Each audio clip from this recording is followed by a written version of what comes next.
কি গো, সারা রাত ঘুমালে? রাতে তোমার ঘুম হয়নি? এখনো কাজে কামে না গিয়ে ওখানে বসে সিমাচ্ছ কেন? বউ, তোমার কাজ তুমি করো না, আমার পেছনে কেন তুমি লেগেছো বলো তো? তোমার পেছনে না লেগে করবোটা কি? এইভাবে বসে বসে সিমালে তো আমাদের কপালে ভাত জুটবে না। ও আচ্ছা, তা কবে তোমার কপালে ভাত জুটলো না সেটা বলো তো বউ। সাত সকালে তুমি কি শুরু করেছো? হ্যাঁ, ওরে বাবা, কেন কবে আমায় তুমি মাছ মাংস এনে খাইয়েছো বলো তো? তুমি যে খাবারের খোটা দিচ্ছ। আরে আমি আবার কখন তোমাকে খাবারের খোটা দিলাম বলো তো? আমি তো শুধু তোমার কাছে জানতে চেয়েছি কবে তোমাকে না খেয়ে রেখেছি, তুমি সেটা বলো। না না, আমি অত কিছু জানি না বাপু। তুমি এখন না জেরিয়ে কাজে যাও তো। কাজ না করলে তো না খেয়ে থাকতে হবে আমাদের। মানুষ নতুন নতুন ঘর বাড়ি জায়গা জমি কত কিছু করছে, আর আমাদের কপালে ঠিক মতো ভাতই জোটে না দুবেলা। না গো বউ না, তোমার এই সব কথা আমার একটুও ভালো লাগে না। অন্যেরটা দেখে হিংসা না করে নিজের যেটুকু আছে সেটুকু নিয়েই তো তুমি খুশি থাকতে পারো, তাই না? খুশি যে থাকবো, খুশি থাকার মতো কি আছে আমাদের কাছে বলো দেখি? শোনো বউ, অত বাজে বকো না। এইসব বাজে বাজে কাজে বুদ্ধি না খাটিয়ে একটু ভালো কাজে বুদ্ধি খাটাও। আমাদের কাছে যতটুকু আছে ততটুকুই আমাদের জন্য যথেষ্ট, বুঝলে? ভালো কাজ? সেটা কি শুনি একটু। শোনো বউ, আমাদের বাড়ির পেছনের পুকুরটা তো পড়েই আছে। কি চাষ করলে লাভবান হওয়া যায় সেই কথাই চিন্তা করো। আমি বসে বসে এই কথাই চিন্তা করছিলাম গো। কেন গো, আমাদের পুকুরে এবার রুই মাছ চাষ করবে না? না গো বউ, রুই মাছ চাষ করে তেমন একটা লাভ হচ্ছে না, তাই ভাবছি পুকুরে অন্য কি মাছ চাষ করা যায় সেটাই আমি ভাবছি। তা কিছু ভেবেছো কি মাছ চাষ করবে? ভাবার সময় কোথায় দিলে তুমি? যেই আমি ভাবতে বসলাম সেই তুমি বকাবকি শুরু করে দিলে। ও, তা এই কথা তো আমায় আগে বলতে পারতে তুমি। আমি কি জানতাম নাকি তুমি বসে বসে এই চিন্তা করছো? শোনো বউ, এখন একটু ভেবে দেখো কি করলে ভালো হয়। ওগো, এবার চিংড়ি মাছের অনেক দাম। বাজারে গিয়ে চিংড়ি মাছের গায়ে তো হাতই দেওয়া যায় না। তাহলে এবার তুমি না হয় চিংড়ি মাছই চাষ করো। হ্যাঁ বউ, বুদ্ধিটাও ভালো, আর চিংড়ি মাছ চাষ করা তো সহজ। হ্যাঁ গো, আমি জানি। শোনো, একটু বুদ্ধি করে চাষ করলেই হবে। চিংড়ি মাছের ঠিক মতো দেখাশোনা করতে হবে, তো সকল ধরনের যত্ন নিতে হবে। হ্যাঁ গো বউ, কথাগুলো তো তুমি ঠিকই বলেছ, কিন্তু আমাদের এই গ্রামে কেউই তো চিংড়ি চাষ করে না, তাই একটু ভয় পাচ্ছি আর কি। ওগো, ভয় পেলে চলবে না, একটু চেষ্টা করে দেখোই না। তুমি যদি সফল হও তাহলে তো আমাদের ভাগ্যই বদলে যাবে। শোনো, পুকুরে তো একটু সার দিলে ভালোই মাছ চাষ হয়। হ্যাঁ গো, তুমি তো একেবারে খাঁটি কথা বলেছ। আমাদের তো সার আছে। রুই মাছ চাষ করার সময় যে সারগুলো দিতাম ওগুলোই দিতে হবে। তাহলে আমি এক্ষুনি কিছু চিংড়ি মাছ কিনে আনবো, কেমন? ঠিক আছে, যাও তাহলে। বাজারের ভালো চিংড়ি মাছগুলো কিনে এনো কিন্তু। এরপর রমেশ বাজারের উদ্দেশ্যে বের হলো। বাজারে গিয়ে দোকানদারের কাছে কিছু চিংড়ি মাছ চাইলো। কি ব্যাপার রমেশ ভাই, তুমি হঠাৎ কইরা চিংড়ি মাছের বাচ্চা দিয়ে কি করবা? আরে ভাই, ভাবছি এবার পুকুরে চিংড়ি মাছ চাষ করব। রমেশ ভাই, যা করবা একটু বুঝা শুইনা কইরো ভাই। চিংড়ি মাছ চাষের কিন্তু মেলা খরচ, আর এই চিংড়ি মাছ চাষে এদিক ওদিক হইলে কিন্তু সব শেষ। দেখো, সব জানি লস আবার না হইয়া যায়। আরে ভাই, তুমি আমার জন্য যে চিন্তা করছো এতেই তোমাকে অনেক ধন্যবাদ। তোমার কথাগুলো সব মাথায় রাখবো আমি, বুঝলে?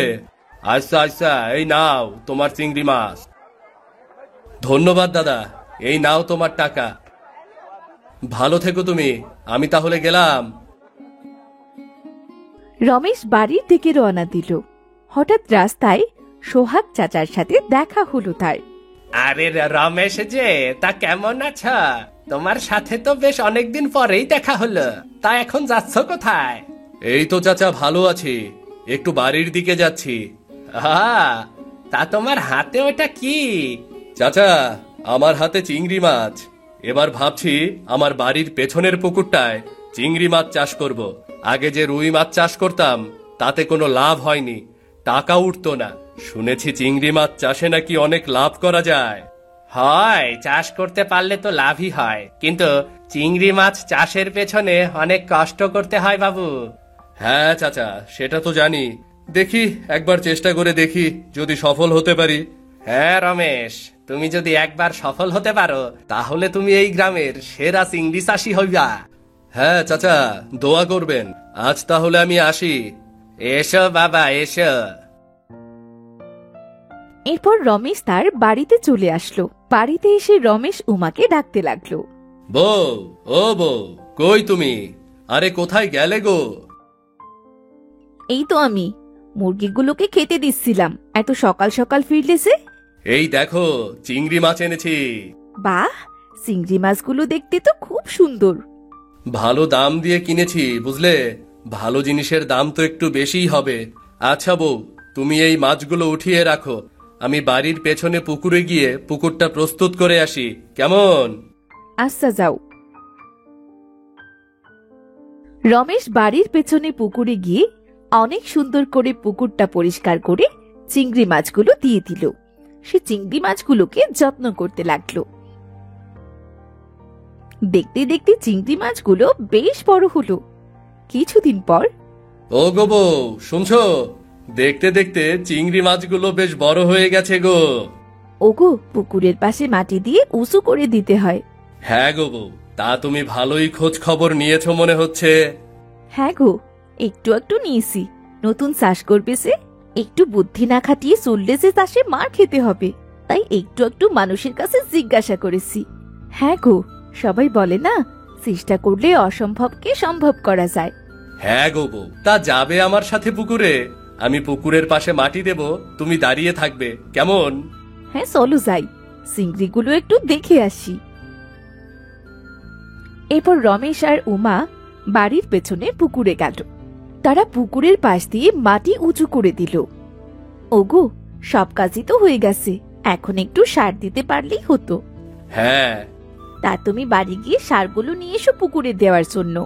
আচ্ছা বউ, ঠিক আছে, তুমি এখানেই দাঁড়িয়ে থাকো, আমি যাব আর আসব।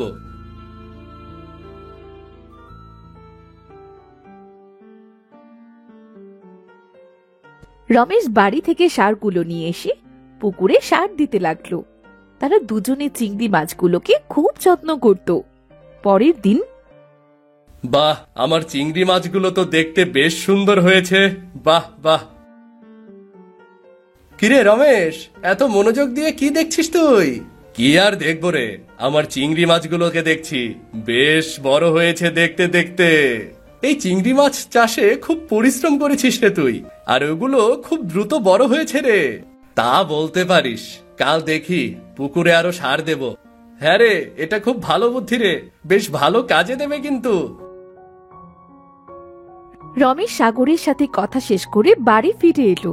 কি গো, বাড়ি ফিরে এলেছে? হ্যাঁ, তা তো এলাম। তা আমাদের চিংড়ি মাছের কি খবর গো? বউ, চিংড়ি মাছগুলো বেশ বড় হয়েছে।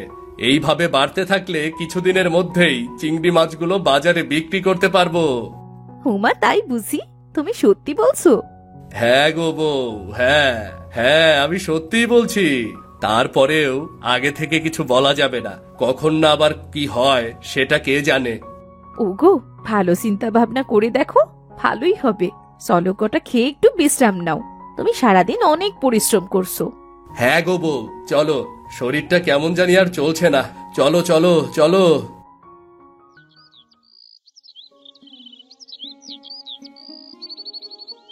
পরের দিন সকালে রমেশ ঘুম থেকে উঠে উমাকে ডাকতে লাগলো। ওগো, তোমার কি হলো নাকি?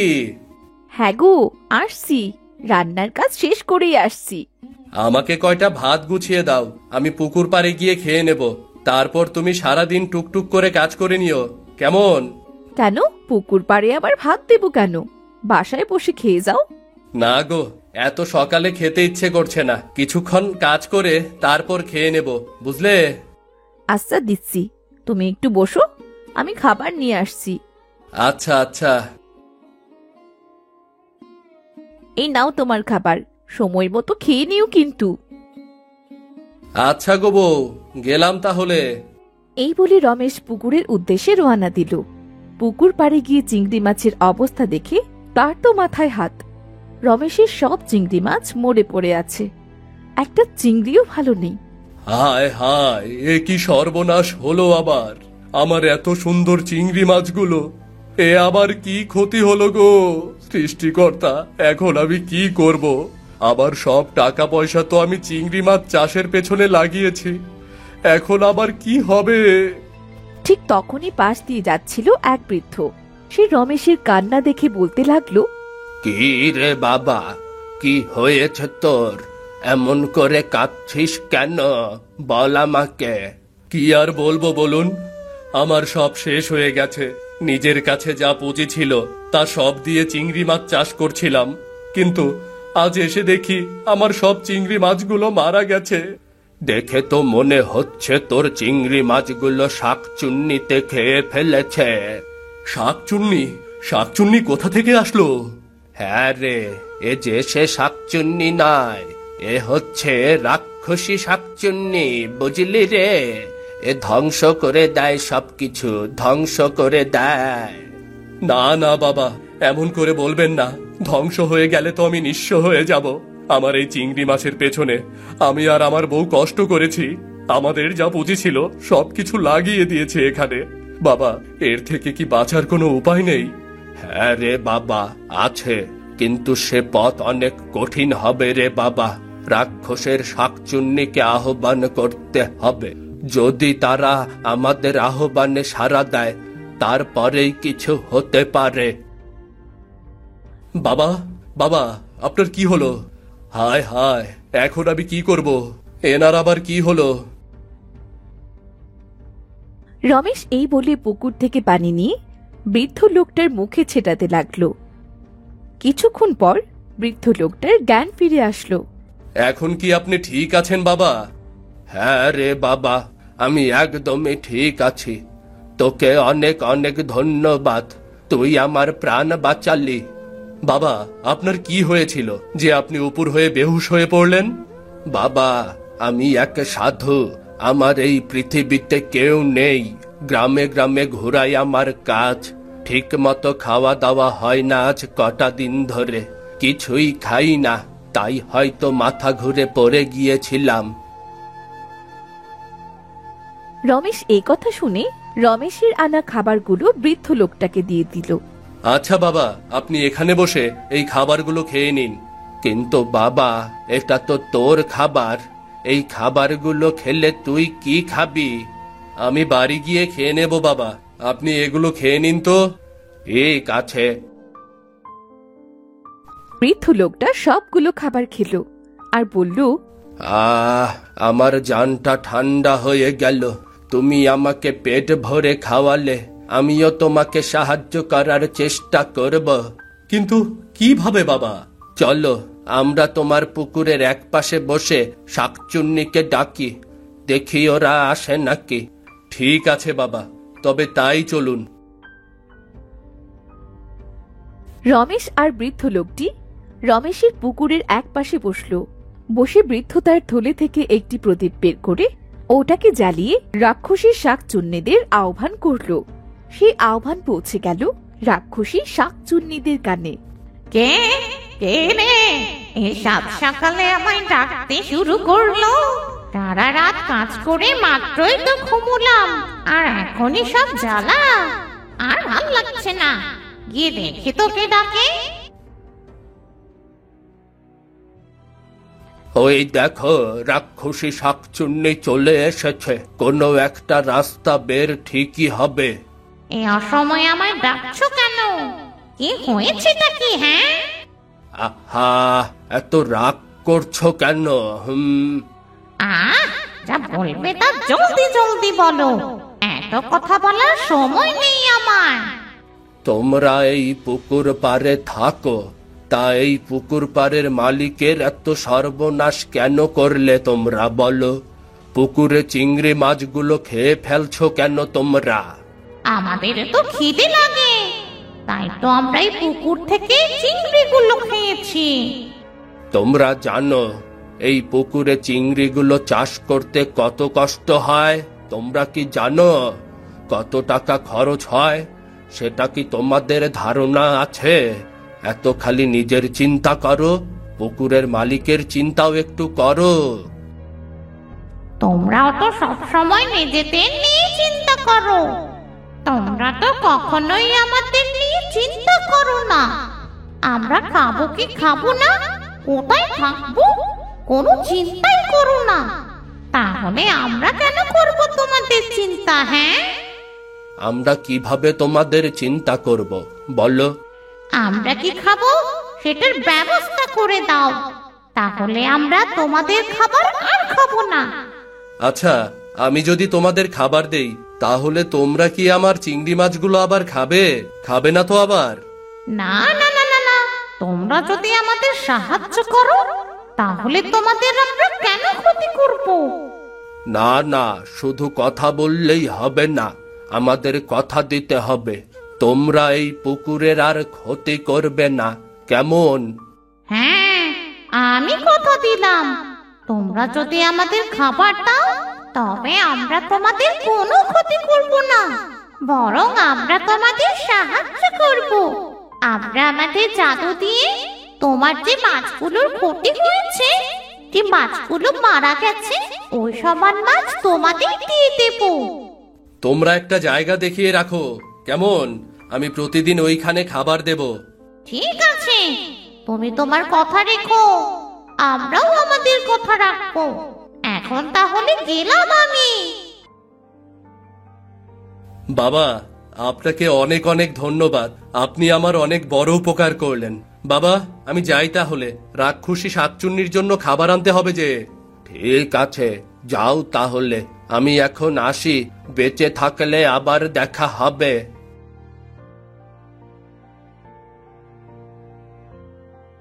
বৃদ্ধ লোকটা চলে গেলে রমেশ বাড়ি গিয়ে কিছু মাছ নিয়ে আসলো। মাছগুলো সেই রাক্ষসী শাকচুন্নির দেখানো জায়গাতেই রেখে দিল। শোনো, তুমি আমার কথা রেখেছো, আমরাও আমাদের কথা রাখবো। রাতের মধ্যেই সব চিংড়ি মাছ তোমায় দিয়ে দেব। ঠিক আছে, আমি এখন তাহলে বাড়ি গেলাম।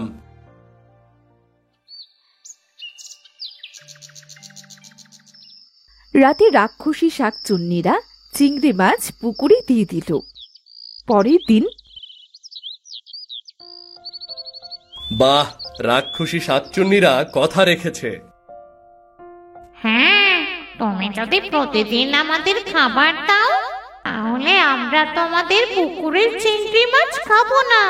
তুমি যদি এই চিংড়ি মাছগুলো ভালোভাবে পরিচর্যা করো তাহলে তোমার অনেক ভালো হবে। ঠিক আছে। এইভাবে রমেশ দিনরাত চিংড়ি মাছের পরিচর্যা করতে লাগলো। আরে রমেশ, তোমার চিংড়ি চাষ তো ভালোই হয়েছে, অনেক ভালোই চিংড়ি হয়েছে। আমি আমার বয়সে কখনো দেখিনি। তুমি আমাদের গ্রামের সফল চিংড়ি চাষি গো। চাচা, দোয়া করবেন আমাকে, নিজে সফল হয়ে যেন অসহায় মানুষের পাশে দাঁড়াতে পারি। আচ্ছা, আমি তাহলে আসি আজ, চিংড়ি মাছের দেখাশোনা করো। আমি বরং কিছু চিংড়ি মাছ তুলে হাটে বিক্রি করে আসি। রমেশ চিংড়ি মাছগুলো তুলে হাটে নিয়ে বিক্রি করতে নিয়ে গেল। সে হাটে বেশ কিছু টাকার চিংড়ি মাছ বিক্রি করলো। বাহ, একসাথে এতগুলো টাকা তো আমি জীবনে দেখিনি। বউ দেখলে আনন্দে নেচে উঠবে। যাই, বাড়ি ফিরে যাই।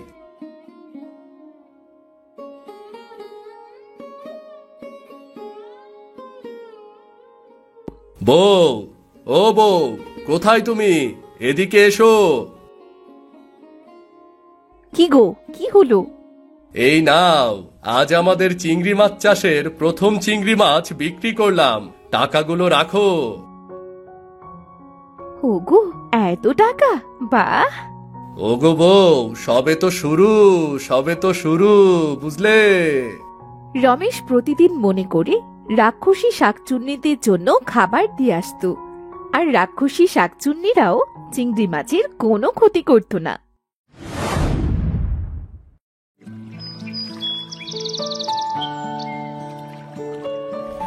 কিরে তুবা, ওখানে এমন মন খারাপ করে বসে আছিস কেন? আয়, আমাদের সাথে গোসল করতে আয়। হ্যাঁ, জলটা ঠান্ডা ঠান্ডা, বেশ ভালো লাগছে। আকাশের দিকে তাকা তুবা, দেখেছিস? মনে হচ্ছে এক্ষুনি বৃষ্টি নামবে। হ্যাঁ, তাই তো, এখন থেকে শীত শীত পড়া শুরু করবে। বৃষ্টি হবে, থেমে যাবে, চলো ঠান্ডা হয়ে যাবে। ওরে বাবা, ঠান্ডা জল, ঠান্ডা জল আমার একটু ভালো লাগে না। আসবো? হ্যাঁ, আয়, জলে লুকোচুরি খেলবো, দেখবি খুব আনন্দ হবে রে।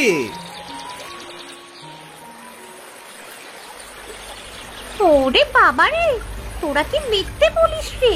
জল একদম ঠান্ডা। না বাবা না, আমি আজ আর গোসল করবো না, না হলে ঠান্ডায় আমার হাড় কাঁপতে শুরু করবে। এটা কি করলি তোরা? আমি তো ভিজে গেলাম। ইস, বাবা গো বাবা, কি ঠান্ডা। আরে তোর বোকা, কিছু বলিস না। ওই চল, ওই দিক থেকে একটু ছাপিয়ে আসি। এখনো কি শীত পড়েছে নাকি? শীত পড়লে তো তোকে খুঁজে পাওয়া যাবে না দেখছি। তারা সবাই একসাথে পানিতে সাঁতার কেটে আনন্দ করতে লাগলো। এমন সময় আকাশে মেঘ গর্জন করে ঝুম বৃষ্টি শুরু হলো। ওরে বাবা রে বাবা, বৃষ্টির পানি একেবারে ঠান্ডা হয়ে গেছে। এই চল সবাই, আজ বাড়ি ফিরে যাই, আমার একদম ঠান্ডা লেগে যাবে।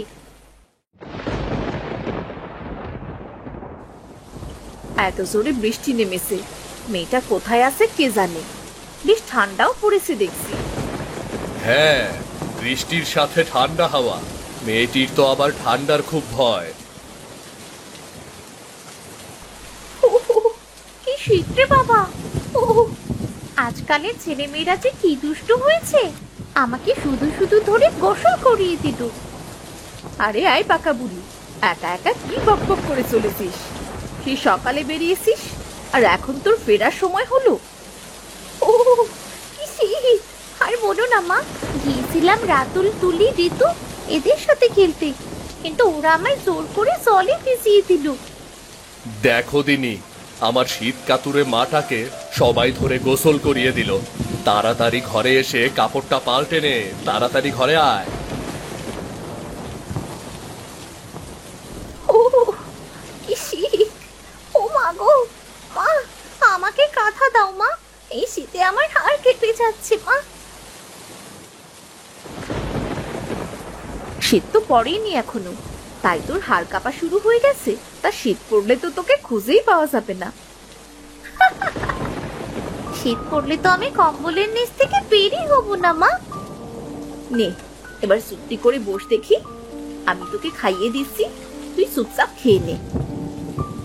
মা, বাইরে কত বৃষ্টি হচ্ছে, দাদাকে দেখছি না যে। তা দাদা কোথায় গেছে মা? তোর দাদাও সেই সকালে বেরিয়েছে, এখনো বাড়ি ফিরেনি। দাদা আজ আমাকে ফাঁকি দিয়েছে, আমাকে কোথাও নিয়ে যায় না। কত করে বললাম, দাদা চল একদিন ভালো দাদুর বাড়ি থেকে ঘুরে আসি, তবুও চাই না। আচ্ছা নে তো, এবার খাবার খেয়ে নে, ভালো দাদুর বাড়ি অন্য আরেকদিন যাস। আগে তো বৃষ্টি হচ্ছে, তারপরে ঠান্ডাতে শুধু ডাল রান্না করছো। এই বৃষ্টি আর ঠান্ডার সময় যদি মাছের ঝোল আর গরম ভাত আর মাংস হতো, তবে কি মজাই না হতো। সারাদিন তো তোর শুধু মাছ আর মাংস হলেই ভালো হয়। আমাদের মতো মধ্যবিত্ত মানুষদের রোজ মাছ মাংস জুটে না, বুঝলি? নে বাবা, তোর আবার কি হলো, খা। না খাবো না, তুমি শুধু শুধু আমায় খোটা দাও। তোমাদের মামের আবার কি হলো? তুবা, এই তুবা, মা, ও মা। ওই দেখ, তোর দাদা বুঝি চলে এসেছে। নে তুই থাক, আমি বাইরে গেলাম, দেখি ছেলেটা এত সময় কোথায় ছিল। হোমা, এত বড় মাছ! তিয়াস, তুই এই বৃষ্টি বাদলে কোথায় ছিলি এত সময়? আর বলো না মা, ভালো দাদুদের বাড়ির পাশ দিয়ে আসছিলাম, দেখি দাদুর পুকুরের জাল ফেসে সব মাছ ভেসে যাচ্ছে। দাদুও এমন সময় আমাকে ডাক দিল, তারপর আমি আর দাদু মিলে পুকুরে জাল ঠিক করে তবেই বাড়ি ফিরলাম। ও তাই বলি, এত বড় মাছ কোথায় পেলি? নাও তো, মাছটি ধরো। আমার মেছো পেতনি বোনটি কই? তাকে তো দেখছি না। তাকে আর দেখবি কোথায়, ডাল রান্না করেছি বলে মুখ ফুলিয়ে বসে আছে। আচ্ছা তুমি যাও, আমি দেখছি। কিরে, মুখটা এমন লাল টমেটোর মতো করে আছিস কেন? খুব শীত লেগেছে নাকি? শীত কাতুরে। মা, ও মা, তোমার ছেলেকে বলে দাও একদম যেন আমার পায়ে পাড়া দিয়ে সব রান্না করে, ওসব টমেটো মমেটো না বলে। ঠিক আছে, কিচ্ছু বলবো না, তোর সাথে কোনো কথাই বলবো না। আচ্ছা মা, আমি যে বড় রুই মাছটি আনলাম, ওটা তাড়াতাড়ি ভাজি করে তার সাথে গরম ভাত, আহ কি যে মজা হবে! বড্ড খিদে পেয়েছে। মাছ? রুই মাছ? এ দাদা, সত্যি বলছিস নাকি? তুই বড় রুই মাছ এনেছিস? তুই না একটু আগে আমাকে কি সব বললি? আচ্ছা, ভুল হয়েছে।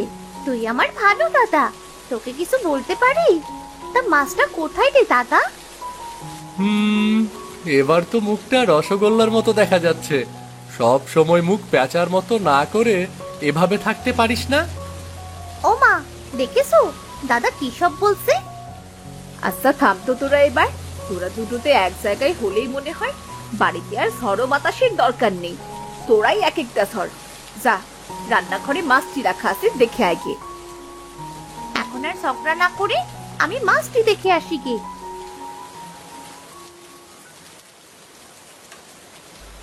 এত বড় মাছ এখনো কাটুনি কেন মা? তাড়াতাড়ি কেটে ভাজো তো, রাতে মাছ ভাজি আর গরম ভাত খাবো। আচ্ছা ঠিক আছে, তোরা ঘরে গিয়ে বস, আমি মাছ ভেজে তারপর তোদের ডাকবো।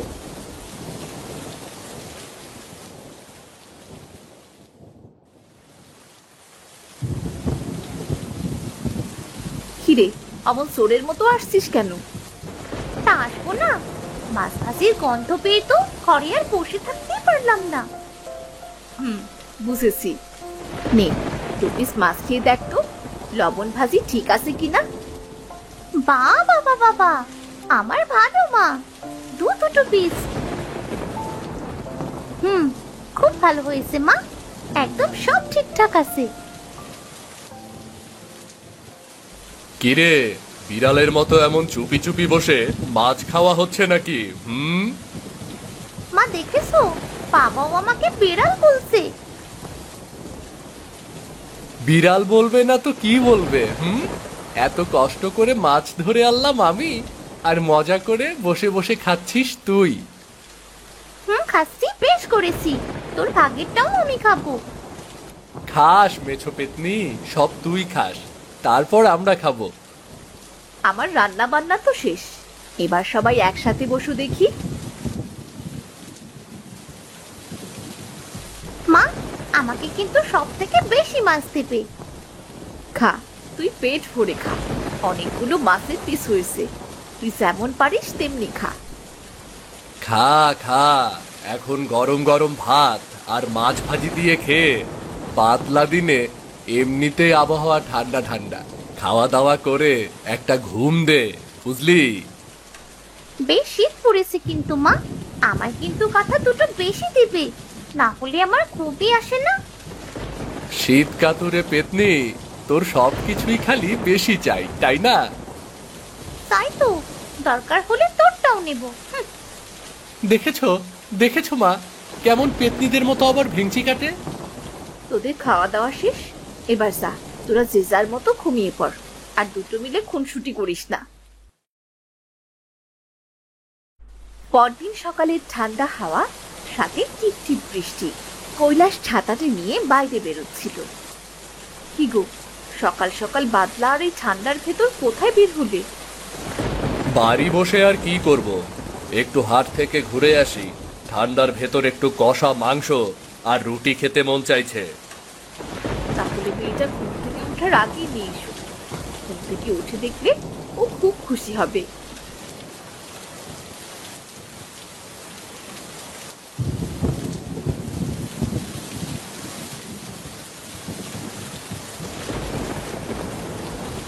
এত তাড়াতাড়ি? হাটে গিয়ে আজ একটুও দাঁড়াইনি, গিয়েছি আর এসেছি।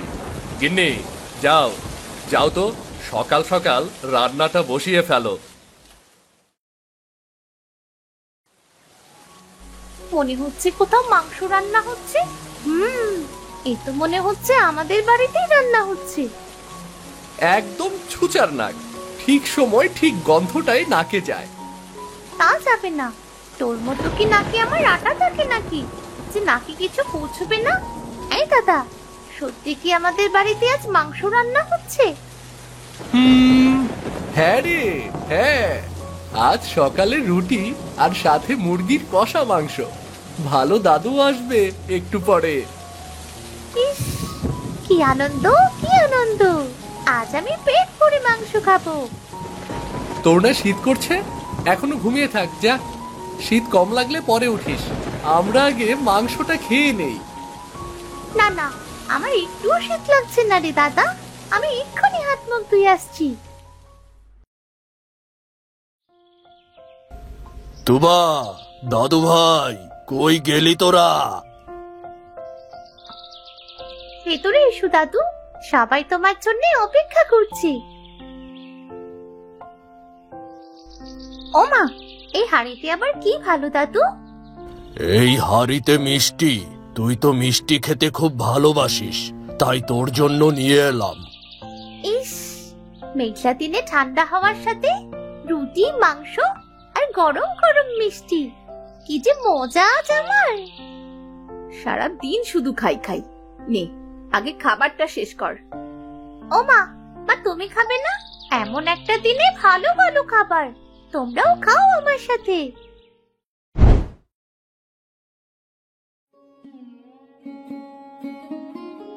কি গো, খাবার দাবার কিছু হবে নাকি?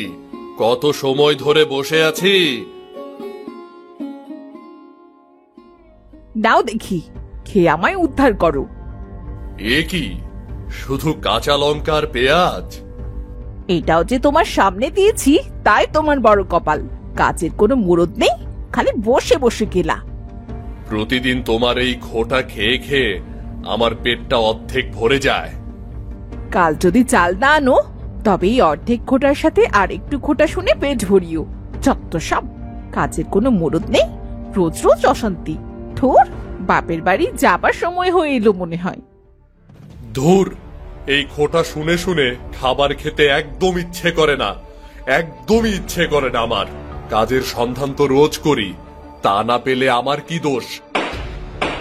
ওই ভাঙচুর বোধহয় শুরু করেছে। না না, আমাকে যে করে হোক একটা কাজের খোঁজে বের হতেই হবে। রামু খাওয়া শেষ করে বাড়ি থেকে বেরিয়ে হাঁটতে লাগলো।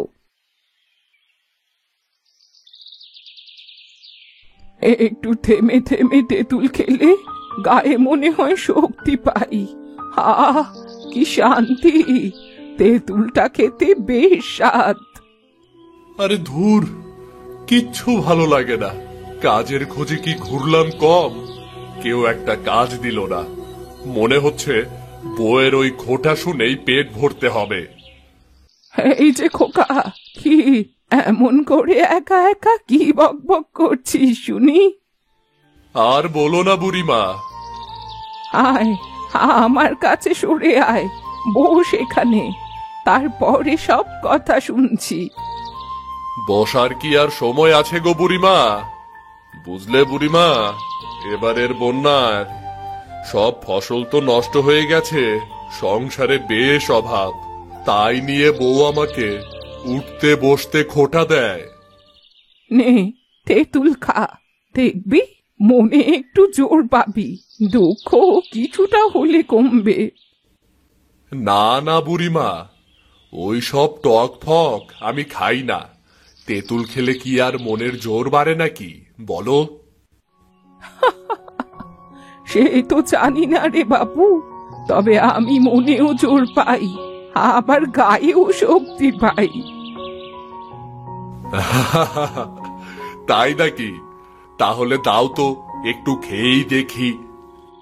নে খা, বেশ মজা। একটু গরম পড়েছে তো, তেঁতুল খেলে মুখে বেশ স্বাদ লাগছে। তেঁতুল তো এমনিতেই আমি খাই না, তবে খেতে কিন্তু বেশ স্বাদ গো বুড়িমা। বলেছিলাম না তোকে, তেঁতুল খেলে মনে জোর পাবি। ও, কথায় কথায় তো ভুলেই গিয়েছিলাম। তোমার বাড়ি কোথায় গো বুড়িমা? এর আগে তোমাকে তো এই গ্রামে দেখেছি বলে মনে হয় না। আমার তো কোনো নির্দিষ্ট বাড়ি নেই রে বাবা, আমি যখন যেখানে পারি সেখানেই থাকি। তোমার তো দেখছি আমার থেকেও কষ্ট। আমাদের পেটে খিদে থাকলেও মাথা গোজার একটা ঠাঁই আছে, আর তোমার তো সেটাও নেই। তুমি বরং আমার সাথে চলো আমার বাড়িতে, সবাই না হয় একসাথে থাকবো। তুই যে বলেছিস আমি এতেই খুশি হয়েছি রে বাবা। আমার এক জায়গায় থাকতে ভালো লাগে না। ও আচ্ছা বুড়িমা, তোমার খুশিতেই আমি খুশি। কথায় কথায় তো অনেক দেরি হয়ে গেল, এবার যে বাড়ি ফিরতে হবে। যা বাড়ি ফিরে যা, আমিও উঠবো এবার।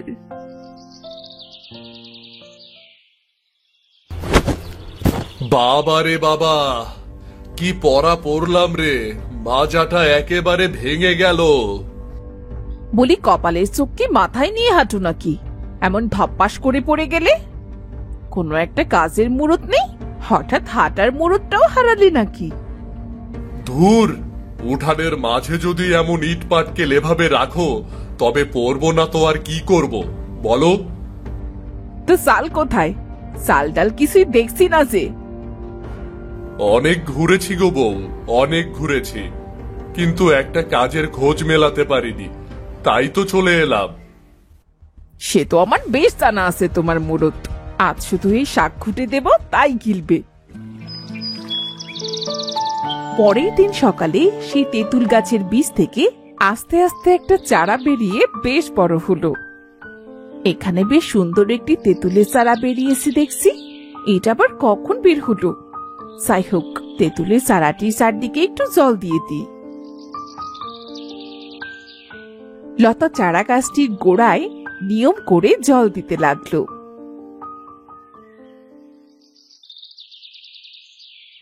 মা গো মা, গাছটি এই 3 দিনেই এত বড় হয়ে গেছে, এইটা কিভাবে সম্ভব? ওগো শুনছো গো? ওগো! ধ্যাত তুরি ছাই, সাত সকালে একটু ঘুমিয়েও শান্তি নেই। বলি হলোটা কি সাত সকালে এমন চিৎকার করছো কেন? আগে এই দিকে এসো, তারপরে রাগ দেখাও। তেঁতুল গাছ? আরে এখানে তেঁতুল গাছ এলো কোথা থেকে? আমিও তো সেটাই বলছি, গাছটি তো 3 দিন আগেও ছোট ছিল, হঠাৎ করে এত বড় হলো কি করে? তাহলে ব্যাপারটা এটা। গিন্নি, তেঁতুলের যে দাম, এবার তো কাজ না করলেও চলবে গো।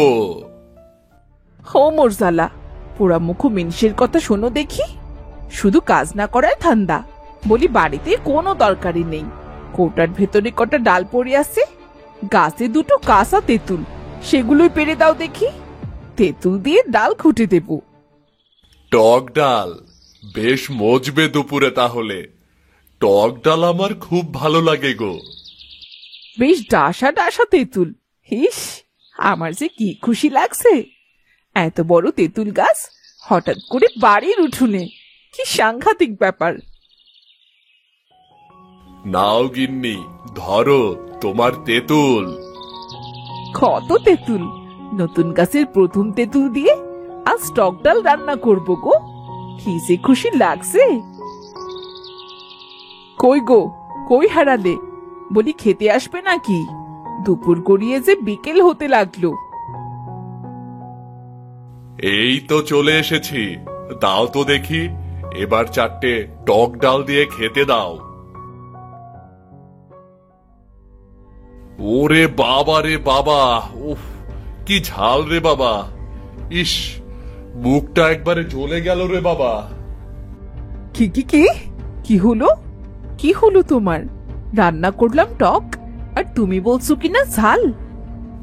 ও বউ, এ তো টক না গো, এ তো ঝাল। তবে কি আমাদের তেঁতুলে ঝাল? না না, এটা কিভাবে সম্ভব? তেঁতুল আবার ঝাল হয় নাকি? তুমি একটু দাঁড়াও, আমি কাঁচা তেঁতুল মুখে দিয়ে দেখি। ও বাবা, কি ঝাল গো! সত্যি তো, এই তেঁতুল দেখছি ঝাল তেঁতুল। তবে আর যাই বলো, এই ঝাল তেঁতুল বিক্রি করলে বেশ কিন্তু লাভ হবে। কিভাবে? এটা কিভাবে সম্ভব? শোনো, হাটে নিয়ে গিয়ে ঝাল তেঁতুল বিক্রি করবে। মানুষ নাকি ঝাল তেঁতুল কিনে তরকারি রান্না করবে। তা কথা তুমি মন্দ বলনি। কাল থেকেই হাটে তেঁতুল বিক্রি করা শুরু করব। মানুষ এমন অদ্ভুত জিনিস কিনবেও বেশি, বুঝলে? পরের দিন রামু গাছ থেকে কাঁচা তেঁতুল পেড়ে হাটে নিয়ে গেল বিক্রি করতে। এই তেঁতুল নিয়ে যাও, ঝাল তেঁতুল, ঝাল তেঁতুল। ঝালের বদলে তেঁতুল নাও, তেঁতুল তেঁতুল, ঝাল তেঁতুল। এই তেঁতুল নিয়ে যাও। কিরে রামু, তুই কি পাগল টাগল হয়ে গেলি নাকি?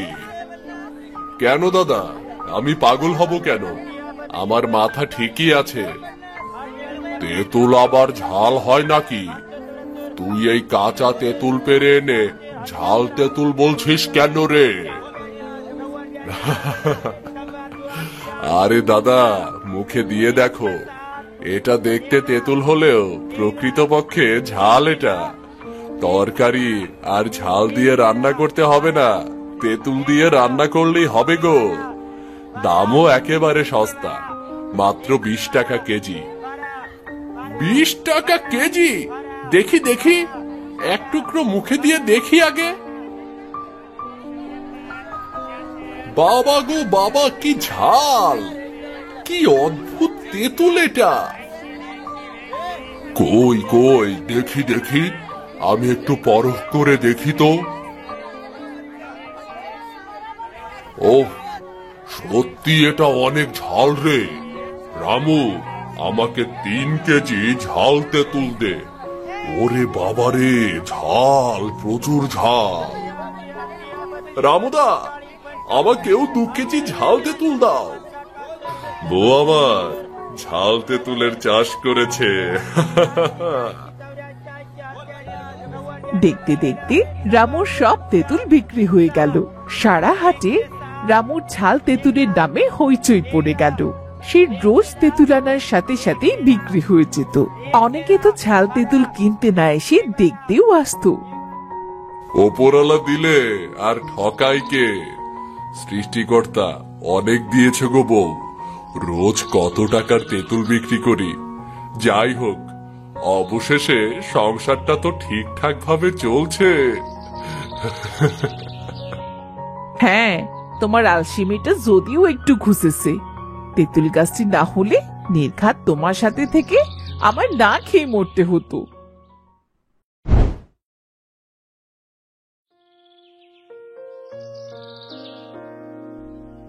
সুখী দুঃখী, কোথায় রে তোরা? আয় খেতে আয়, সে কখন থেকে বসে আছি। তাড়াতাড়ি আয় তো মা তোরা। বোন, মা ডাকছে। মা তো অনেক কাজ থাকে। চল, আমরা খেয়ে এসে তারপর খেলা করব। তুই চুপ থাক তো, সবসময় শুধু জ্ঞানের কথা বলিস। এখন আমার খেতে ইচ্ছে করছে না। তাহলে তুই খেলা কর, আমি যাই। তুই যদি এখন না খেলিস, তবে তোকে আমি আর কখনো খেলতে নেব না। কিরে, তোরা কি কানে শুনতে পাস না? চল আয়, খেয়ে তারপর আবার খেলবি। আয়। এই তোদের আসার সময় হলো, দুপুর হতে চলল। এক্ষুনি তো রান্না বসাতে হবে। এদিকে ঘরে একটা জ্বালানিও নেই। তুমি জ্বালানি নিয়ে চিন্তা করো না মা, আমি আর সুখী জঙ্গলে গিয়ে তোমায় জ্বালানি এনে দেব। তুই গেলে যা, আবার আমার কথা বললি কেন? আমি ওসব জ্বালানি কুড়াতে যেতে পারবো না। আমার এই সুন্দর চেহারা নষ্ট হয়ে যাবে যে। তুই তো কালো, তোর কিচ্ছু হবে না। তুই যা দুঃখী। কি বলছিস কি সুখী? ও তোর বোন হয়, আর তুই যে সুন্দর, এটা তোকে কে বললো? কখনো দেখেছিস নিজের চেহারা? সবাই তো বলে, আর নিজের চেহারা নিজে কি করে দেখবো? আমাদের কি আর আয়না আছে নাকি? শুনেছি রূপনগরে নাকি বড় একটা আয়না আছে, নিজেকে দেখা যায়। আমার খুব ইচ্ছে সেই রূপনগরে যাবার। দেখো, মেয়েটার আমার মাথা খারাপ হয়ে গেছে। সেখানে একবার গেলে কেউ আর ফিরে আসে না। ওই আয়না মায়াবী, মায়াবী আয়না মানুষকে বন্দি করে রাখে। সে যাই হোক, নিজের চেহারা দেখার এক আকাশ পরিমাণ ইচ্ছে আমার। নে হয়েছে, এবার খেতে বসতো দেখি। তোদের কারও যাওয়া লাগবে না, আমি নিজেই জ্বালানি আনতে যাব। নে, তোরা খাওয়া সেরে খেলতে যা। দুবোন সুখী ও দুঃখী। সুখী দেখতে সুন্দর হওয়ায় তার মনে ছিল খুব অহংকার। সে দুঃখীকে সব সময় ছোট করে কথা বলতো, কিন্তু দুঃখী ছিল খুব সহজ সরল প্রকৃতির। এমনই একদিন তারা বারান্দায় বসে পুতুল খেলছিল। আচ্ছা দুঃখী, বলতো আমি দেখতে কি অনেক সুন্দর? হ্যাঁ রে সুখী, তুই দেখতে খুব সুন্দর। তোর গায়ের রংটাও দুধে আলতা। তুই সব দিক থেকেই সুন্দর। আমি কি এই পুতুলটির থেকেও সুন্দর? তুই এই পুতুলের থেকেও সুন্দর। ইস, যদি আয়নায় আমার নিজের চেহারাটা দেখতে পেতাম তবে খুব খুশি হতাম। আয়না তো আমাদের গ্রামে নেই, অনেক আগে ছিল রাজা রানীদের প্রাসাদে। আয়না এত দামি একটা জিনিস, আমরা গরিবেরা কোথায় পাবো বল? আমি রানী হলে খুব ভালো হতো। সারাদিন শুধু নিজের চেহারা দেখতাম আর ঘুরে বেড়াতাম।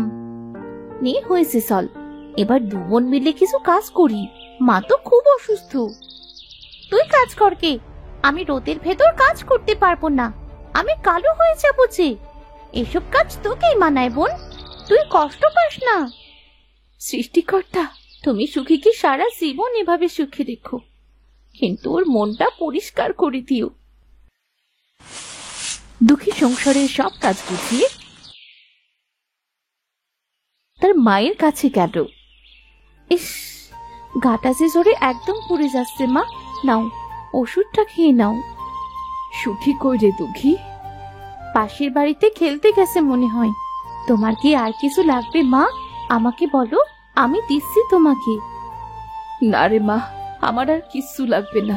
সুখী যদি তোর মতো হতো তবে কতই না ভালো হতো। মেয়েটা কেন যে এমন হঠাৎ অহংকারী হয়ে উঠলো? কে অহংকারী মা? কার কথা বলছো? কারো কথা নয় রে সুখী, মা অসুস্থ তাই বলছে। তুই থাম, আমি সব শুনেছি। তোরা আমার কথা বলছিলি তো? যেই আমি বাইরে গেছি সাথে সাথে মায়ের কানে কান পড়া দিচ্ছিস, তাই তো? পেতনি মুখী মেয়ে একটা। কি বলছিস কি তুই ওকে? ও তোর বোন হয়।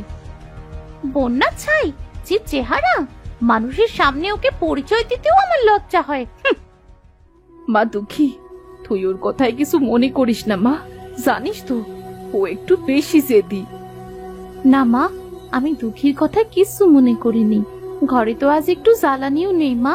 বাবাও কাজ থেকে ফিরতে কত দেরি করবে, রান্নাও তো করতে হবে মা। আমি বরং কিছু জ্বালানি নিয়ে আসি। ওই গভীর জঙ্গলে তুই একা যেতে পারবি? সুখীকে বরং সাথে নিয়ে যা। না মা, তার আর কোনো দরকার নেই। আমার কিচ্ছুটি হবে না মা, তোমাদের আশীর্বাদ আছে তো আমার সাথে। আমি গেলাম গো মা। দুঃখী বাড়ি থেকে বেরিয়ে রাস্তা দিয়ে আনমনে হাঁটতে হাঁটতে জঙ্গলের ধারে পৌঁছে গেল। এ মা, আমি তো প্রায় জঙ্গলের কাছেই চলে এসেছি। এতটা পথ কখন চলে এলাম? এখানে বেশ কিছু শুকনো জ্বালানি আছে, ছোট ছোট গাছ থেকে ভেঙে নি। আহ, মনে হচ্ছে হাতটা অবশ হয়ে যাচ্ছে। কি আঘাতটাই না পেলাম। না না, এইভাবে বসে থাকলে চলবে না। মা অসুস্থ, এদিকে দুপুরের রান্নাও যে আছে। সে যখনই উঠতে গেল তার চোখে উজ্জ্বল আলোক রশ্মি এসে পড়ল। এটা আবার কিসের আলো? আমি তো তাকাতেই পারছি না। ওই জায়গা থেকেই তো আলোটা আসছে। এটা আবার কি জিনিস? আরে, এটা তো আয়না মনে হচ্ছে। মানুষের মুখে শুনেছি আয়না দেখতে নাকি এমন হয়, কিন্তু আয়নার ভেতরে এত সুন্দর মেয়েটি কি? তুমি কে গো মেয়ে? কোনো কথা বলছো না যে? ওমা, তুমি আমার কথার সাথে ঠোঁট মেলাচ্ছ দেখছি। দেখি, এটা বাড়ি নিয়ে গিয়ে সুখীকে দেখাবো। সুখী এটা দেখলে নিশ্চয়ই খুব খুশি হবে। দুঃখী কিছু জ্বালানি নিয়ে ও আয়নাটি নিয়ে বাড়ির উদ্দেশ্যে হাঁটা শুরু করলো। কিছু সময় পর বাড়ি পৌঁছে সে সুখীকে ডাকলো। সুখী, আয় সুখী, কোথায় রে তুই? কে রে, এভাবে চিৎকার করছিস কেন? কি হয়েছে তোর? দেখ, তোর জন্য কি এনেছি দেখ। তোর তো আয়নার খুব শখ। দেখ, আমি জঙ্গল থেকে আয়না পেয়েছি। ওমা সত্যি? কই কই দেখি, দেখা তো তাড়াতাড়ি। আরে দাঁড়া, আগে বাবা মাকে বলা যাবে না কিন্তু। চল সুপি সুপি ঘরে যাই। দাঁড়া, আগে তোকে বলিনি, এই আয়নার ভেতর একটা খুব সুন্দর মেয়ে আছে, দেখ তো সে কি বলে। আয়নার ভেতর আবার কি আছে? কই দেখি দেখি। কি রে, তুই যে বললি খুব সুন্দর একটা মেয়ে আছে, তা কই সে মেয়ে? ওমা, এই আয়নার ভেতর দেখছি তুই আর আমি, কিন্তু এটা উল্টো হলো কি করে? আর আমাকে এমন কুৎসিত দেখাচ্ছে কেন? আর তোকে এত সুন্দর দেখাচ্ছে কেন ওই আয়নাতে? তা তো জানি না রে সুখী, ওই মেয়েটা যে আমি ছিলাম সেটাও তো বুঝতে পারিনি। এই সব তোর কাজ, তুই ইচ্ছে করেই এমন করেছিস। আমাকে দেখে তোর হিংসে হয়, তাই না রে? কি হলো, তোরা এমন চিৎকার করে ঝগড়া করছিস কেন? তোমাদের ভালো মেয়ের কাছে জিজ্ঞাসা করো সে কি করেছে। না না মা, আমি কিচ্ছু করিনি, শুধু একটা আয়না পেয়েছি জঙ্গল থেকে, সেটাই এনে সুখীকে দিয়েছি ও খুশি হবে বলে। কিন্তু আয়নার ভেতর ওকে কুৎসিত দেখায়, আর তাই ও আমার উপর খুব রেগে যায়। আয়না কই দেখি, কেমন আয়না? এ তো আমি আর তোদের মা, আমাদের তো ঠিকই দেখাচ্ছে। তাহলে আমি হলাম রূপনগরের আয়না, যে আমাকে স্মরণ করে আমি তার কাছেই যাই। রূপনগরের আয়না? না না, তুমি দয়া করে আমাদের কোনো ক্ষতি করো না। আমি তোমাদের কোনো ক্ষতি করব না। যার মন যেমন, আমার আয়নায় তার মুখ দেখলে তার চেহারা তেমনি হয়ে ওঠে, এতে দুঃখীর কোনো দোষ নেই। তার মানে আমার মন এত কুৎসিত? হ্যাঁ, তোমার মন এমনি কুৎসিত। নিজের চেহারার অহংকারে তুমি অন্ধ হয়ে গেছো। দুঃখীর মন অনেক ভালো, তাই ওর চেহারা আমার আয়নায় ঝকমক করে উঠেছে। না না, এই হতে পারে না, আমার চেহারা মন এত খারাপ। সুখী, তোমাকে একটা সুযোগ দিতে পারি, তোমার রূপ সুন্দর থাকবে, এমনকি আমাকেও সারা জীবন তোমার কাছে রাখতে পারবে। কিন্তু সেটা কি? তুমি যদি দুঃখীকে মেরে তার রক্ত আমার আয়নার উপর দিতে পারো তবেই। এসব তুমি বলছো কি আয়না? সুখী, সুখী আয়নাটা ভেঙে ফেল। না না দুঃখী, আমার বোন, আমি হয়তো সাময়িকের জন্য অহংকার করেছি, কিন্তু আমার বোনটি খুব ভালো, ওকে আমি মারতে পারবো না। মা দুঃখী, আয়নাটি যেখানে পেয়েছিস সেখানেই রেখে আয়। হ্যাঁ বাবা, যাচ্ছি। দাঁড়াও, আমি তো শুধু সুখীকে পরীক্ষা করলাম, ও আমার পরীক্ষায় পাশ করেছে। সুখী, এবার তোমার চেহারাটা আয়নায় দেখো তো। এই তো আমি। বাবা মা, দুঃখী দেখো, আমার চেহারা এত সুন্দর। হ্যাঁ সুখী, এবার তোর চেহারা একদম ঠিক আছে, বরং আয়নার ভেতরে আরো বেশি সুন্দর দেখাচ্ছে। আয়না, তোমাকে অনেক ধন্যবাদ, তুমি আমার মনের ময়লা দূর করেছো। চলো তোমাকে তোমার জায়গায় রেখে আসি। আমাকে তোমাদের দু বোনের কাছেই রেখে দাও, আজ থেকে আমি সুখী দুঃখীর আয়না। এখন থেকে তোর আয়নার ইচ্ছে পূরণ হলো রে সখী।